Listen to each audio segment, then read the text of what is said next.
Yeah, hello guys, welcome to One Night in Karazhan. In this video I show you a really good deck, how you can beat the heroic Curator.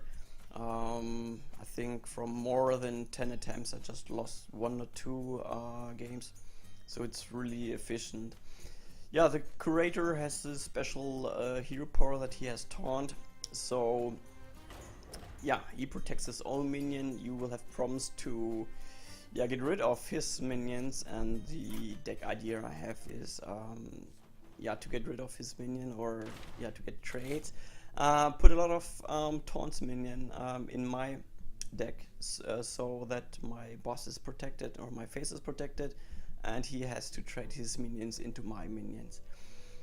Yeah, so I've quite a lot of expensive Taunts, so to get there, not to fall behind to back, I have some early game stuff, Living Roots, Unstable Ghoul, Brass. This is good to get rid of this early stuff he plays on the board.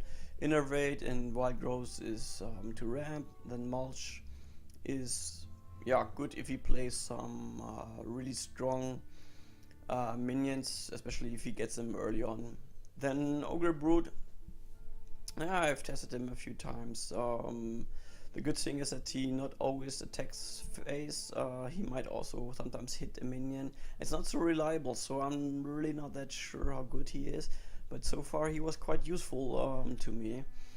Yeah, but if you like to include something like a swipe or so, especially if he plays a Dust Devil or something like this, which can be really threatening, you can also think of substituting this one. But with Wipe I also had the experience that most of the time you can just kill one minion. And okay, so if you have other cards in mind, this might be a card you want to substitute. Okay, now we start with the Taunts, Sentient Shield Masters, Abomination. Also the Death Rattle is really good if he fills the board. Then Druid of the Claw, Psychotron, Dark Arakoa, Sunwalker, Ancient of War, Bog Creeper, and Sagas the Slither. The last one could also substituted by Iron Bark Protector. His special ability that you cannot target him with spells is not that necessary, since he just have Lightning Bolt as a spell where you... Oh no, he has also Arcane Blast, so he has a few, but actually not that strong. I don't know if it's necessary to have him.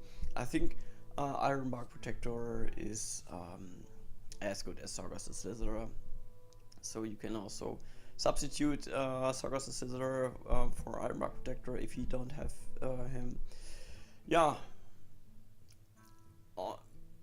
So you might wonder why I didn't include more Dark Iron Bark Protectors in Volcanic Lumber and have a little weaker taunts, but those weaker taunts are less mana, so the mana costs are less, and this is quite necessary. You will outvalue him anyway with the amount of strong taunts you have. And it is more important that you get early on good taunt on board, and that you can curve out quite well, than to have the all those really super big taunts. Yeah. The problem you can have here is that he kills you early on. That he has a really good start. You don't get your taunt minions on the board, or if he places spells where he gets random stuff and he gets something really good, then you might have problems. But otherwise it shouldn't be a huge problem, and therefore I prefer the taunts with the lower mana cost. I will keep here Wild Growth, so we can ramp it a little bit. I'm not so sure if ramping is actually that necessary here.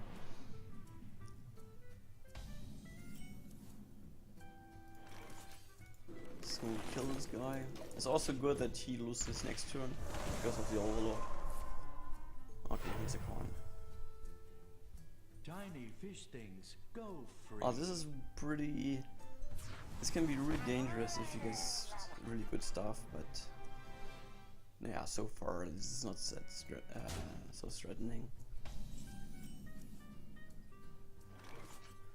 Good play, this guy. But I guess it's also a good point to play White Rose. The board is not that strong, and with Abomination we shouldn't have so many problems. Okay.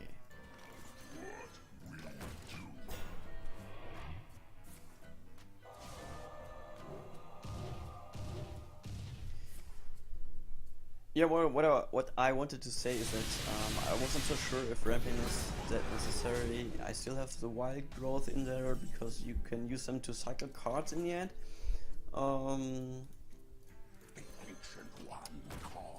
But so far I haven't found them that useful in the beginning to ramp.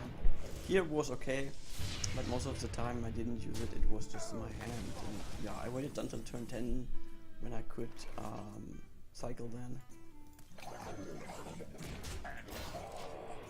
Also I had my keeper for this special purpose to ramp up, but then I took him out of the my deck because he was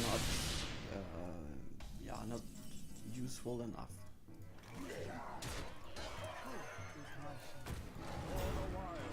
So this game seems to be pretty easy. He had some good stuff early on the board, but then with Abomination we didn't have any problem to get back on the board, and yeah, afterwards he didn't play anything really big.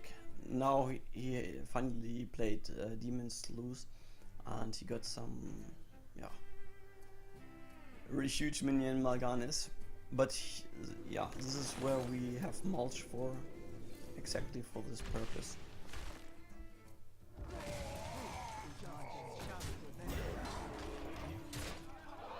Yeah, and to get rid of your stuff, he's also playing a lot of spells, Lightning Storm, Lightning Bolt, and so on.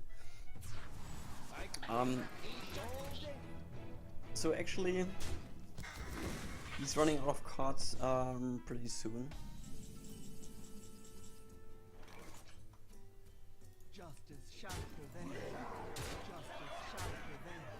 Yeah, and then you shouldn't have any problems to get board control. We can also cycle a card, but it's not necessary actually. He has no way how he can deal with this board.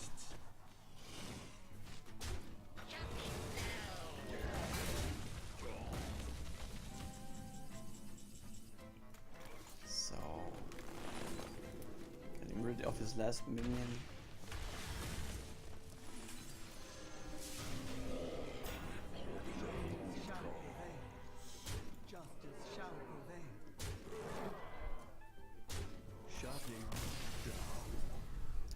Yeah, so this was more or less a typical game with this deck.